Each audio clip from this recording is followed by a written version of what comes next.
Hey friends, Gary Owen here at the Gary Owen team, Coldwell Banker Realtors. Hope your week's off to a great start.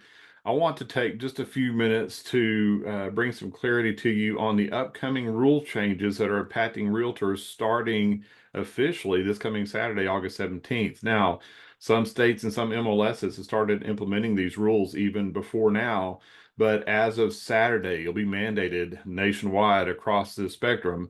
And so there's a lot of confusion out there, a lot of misinformation.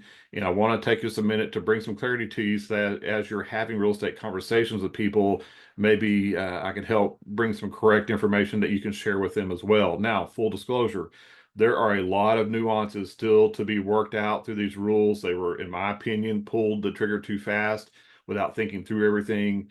And each state within their own laws are having to nuance and work through the National Association of Realtors' new rules. And so there's a lot of layers to be worked through over the coming months. So things could change somewhat.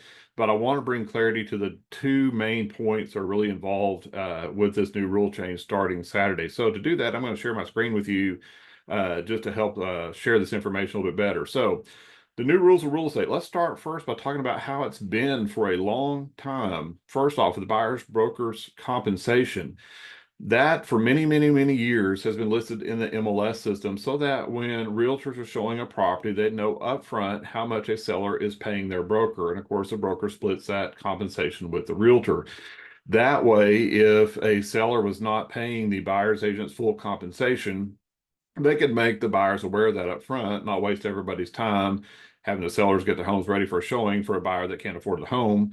And the buyers weren't looking at homes that they couldn't qualify for because they couldn't make up the difference. But nonetheless, it's always been listed to the MLS system, which made it much more efficient for everyone because it was displayed prominently there to where we could find it. Also, as far as buyer showings go, it was never required for us to have a written agreement with buyers uh, showing homes. Now, it's up to some agents. Some agents prefer to have that done, but many agents and buyers didn't really want to get into a written agreement with each other until they had a chance to get to know each other to make sure they wanted to work together. And so it was pretty common in the past for buyers agents not to ask buyers to sign any kind of written representation agreement prior to looking at a home. Now, what do the new rules look like? Let's talk about that.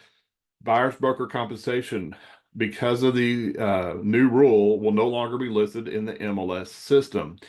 That will require buyer's agents to contact listing agents directly to find out what's being offered.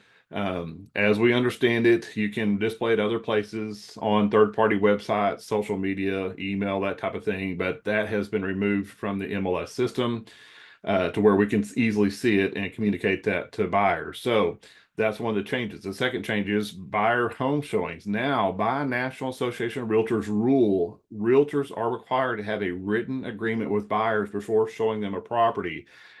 We don't have any negotiation on that. We can't get around it. We have to have a signed agreement. So if you're working as a realtor who doesn't mention that, doesn't require that, they either are ignorant of the rules or they're working around the rules, which is also in theory, in practice, a violation of the National Association of Realtors Code of Ethics. So you'll want to be careful working with a realtor who doesn't follow the rules. So let's talk about some points of confusion regarding both of these aspects. First off, because compensation for buyer's brokers is no longer displayed in the MLS system, you're going to hear realtors say, we no longer have to pay a buyer's broker's fee. That's never really been the case anyway. I mean, sellers have always had the option to go for sale by owner and not pay any kind of commissions, but many have recognized the value of having professionals involved in the process to help work through all the steps of the process, to work through the nuances of communication, to handle all the back and forth communication between all the parties, the appraisers, inspectors, title companies, lenders, all those issues that are involved and components that are involved in the process.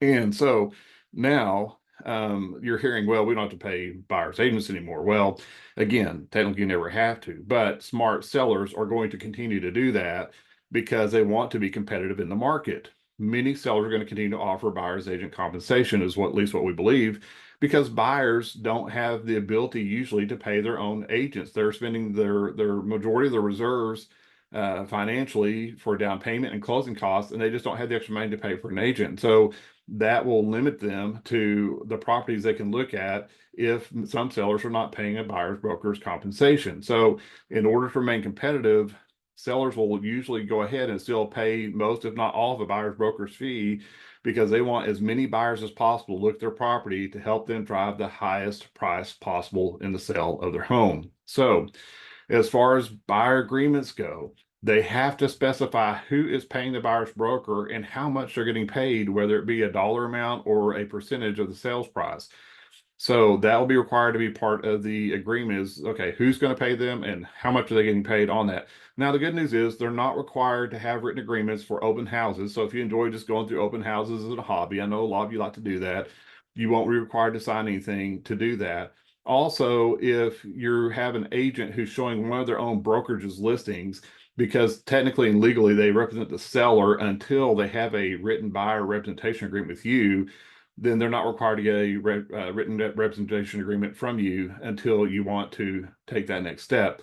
So if you have an agent who's showing one of their own company listings, at that point, they're still not required to have a representation agreement, but that's really the open house and that are the only two exceptions to that. Now, full disclosure, there are a lot of nuances and a lot of questions still out there because this is a rule from the National Association of Realtors at a high level. But be under that layer, you have all the states that have their various real estate laws and rules themselves that they're having to adjust to accommodate the National Association of Realtors rules. Even with the rules, there's still a lot of debate and interpretation, and I think there's going to still be some confusion coming about. Part of this is coming about because most realtors are part-time realtors. They don't work full-time in the business. They work very limited amount. They don't go to the company sales meetings. They're not staying up to date with all this new information. And because of that, they are behind in not understanding what's taking place here. So it's likely you're going to hear different people saying different things.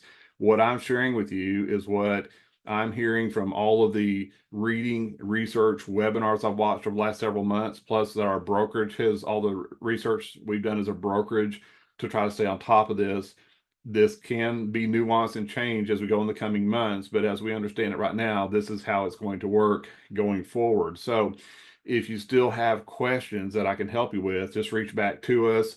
Or if you have any other real estate questions, we're always happy to help you with those as well. But I just want to get this information to you so that as you have conversations with friends, neighbors, coworkers, and are talking about this, you've got a credible source here who's telling you what we know as we know it right now. And then as we get more clarity in the coming months over the next year, we will share that information too. But as always, we're happy to help you ever we can and look forward to talking to you soon.